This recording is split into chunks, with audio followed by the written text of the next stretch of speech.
Bom, boa noite a todos. Eu sou Daniel Neri.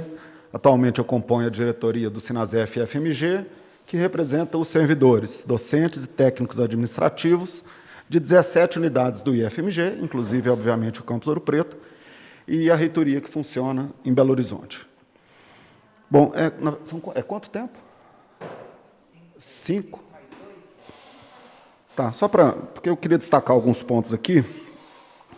Bom, primeiro, é preciso lembrar que a gente chegou no incrível patamar de quase 650 mil mortes nesse país por Covid, por uma postura absolutamente negacionista do governo federal, né, e suas instâncias, ministros da Saúde, que passaram e que agora ocupam o Ministério, por parte da sociedade, que encampou essa cultura da negação à ciência.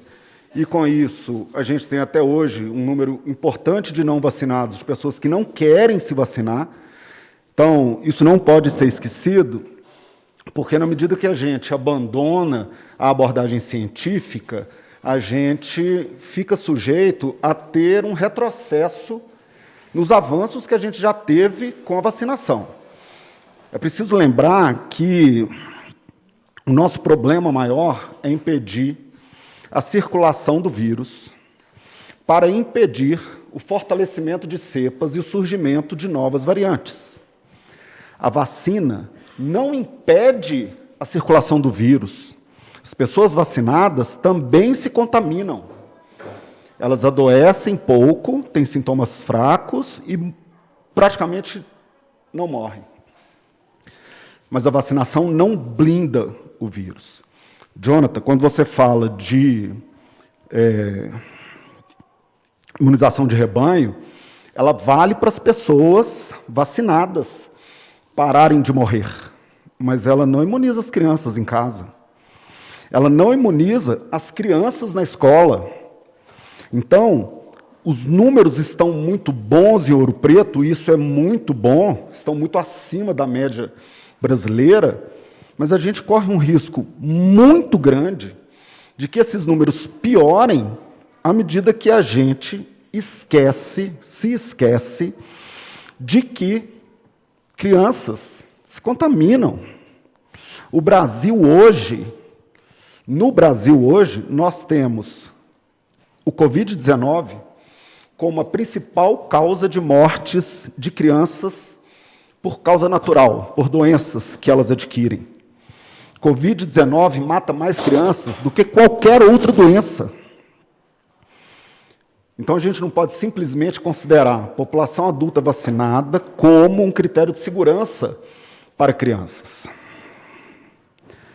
Bom, tem uma questão muito importante que precisa ser falada aqui, que ainda não apareceu, que é qual o efeito pedagógico efetivo de um retorno, de um eventual retorno, ainda esse ano.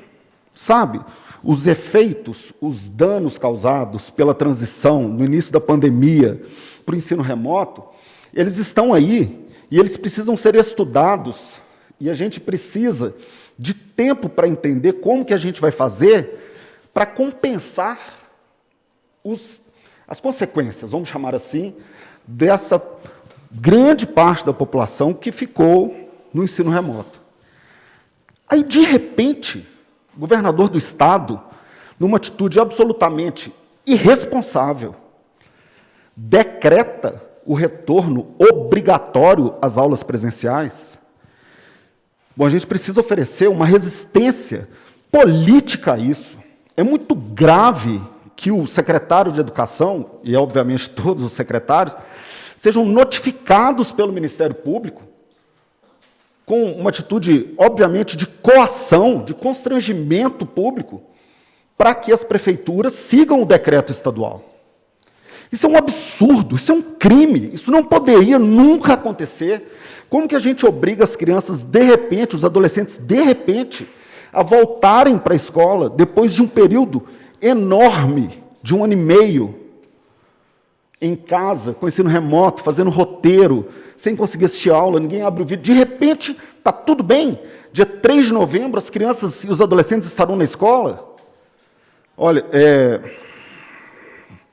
Muito preocupante isso, né? O Leandro falou aqui das condições sanitárias. A ciência está mostrando para a gente que hoje álcool gel e máscara já não são um problema para o retorno presencial. Só mais um minutinho, por favor. O retorno presencial exige que se observe o comportamento do aerosol, o comportamento dos vírus que ficam em sala, com a troca de turno, com a troca de estudantes, com a troca de docentes, com a troca de servidores, de funcionários dentro da escola. A gente precisa cuidar disso. Bom, o que vai acontecer, todo mundo aqui já sabe. Vai morrer criança. E na hora que morrer, vão dizer, suspendam as aulas. Belo Horizonte já tem 4 escolas que tiveram aulas suspensas por causa do Covid. Não dá para a Prefeitura de Ouro Preto simplesmente falar, temos um ótimo índice de vacinação, estamos preparados para controlar os surtos, Jonathan, nas crianças. Não, a gente não pode ter surto nas crianças, a gente não pode ter nenhuma morte de criança. A gente está quase lá, e agora a gente está adotando que está tudo bem para a gente começar a perder não só a vida de crianças, mas perder a vida de pessoas vacinadas que podem se contaminar, adoecer e morrer pelo fortalecimento de novas cepas, de novas variantes.